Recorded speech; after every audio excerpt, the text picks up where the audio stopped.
ગઈકાલ તારીખ 5/4/2026ના રોજ જે વિપુલ કુમાર ગૌરીશંકર પ્રજાપતિ છે એમણે જાહેરાત આપી છે કે એમની જે દીકરી છે 3 વર્ષની મિષ્ટી એ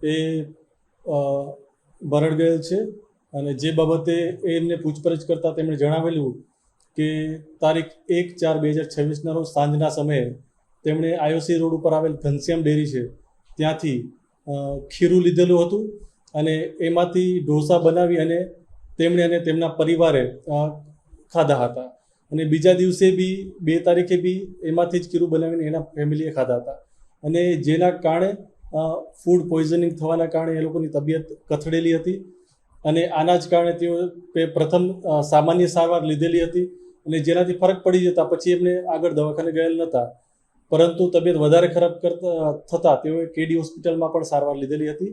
અને બાદમાં તારીખ 4/4/2026ના રોજ તેમની જે 2.5 મહિનાની દીકરી છે અચાનક તેનું મરણ ગયેલું હતું.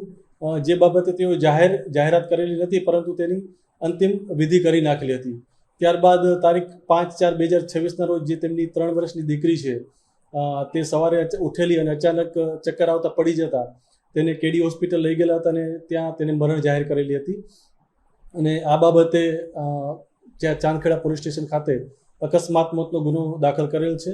તેમજ આજે મરણ જનાર દીકરી છે તેનું પેનલ ડૉક્ટરથી પીએમ કરવામાં આવેલ છે. તેમજ એફએસએલની ટીમને સાથે રાખી તેમજ ફૂડ એન્ડ ડ્રગ્સની ટીમને સાથે રાખી જે મરણ જનાર છે તેમનું ઘર તેમજ આ જે ઘનશ્યામ ડેરી છે ત્યાં તપાસ કરી અને સેમ્પલ લેવાની વિધિ છે ચાલુમાં છે.